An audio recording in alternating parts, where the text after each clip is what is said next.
Mikantik ka ng ito, finish na tayo dito sa TMX. Tignan po natin ulit yung andar niya. Ito yung tama, ulitin natin ito yung kanya. Panda rin natin kung mahinig siya.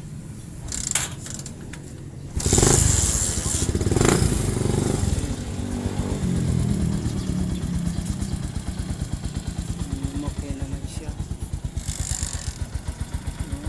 Kaya pusrad po yung natamaan niya.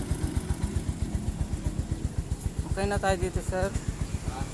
Okay na po. Ako nakapitong tulong dito eh. Saan? Oo, sandali lang.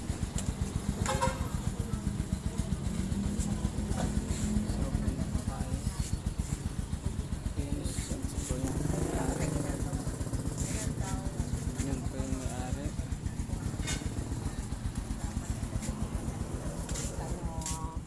Nawalan po kasi ng langis yun, kaya umingay.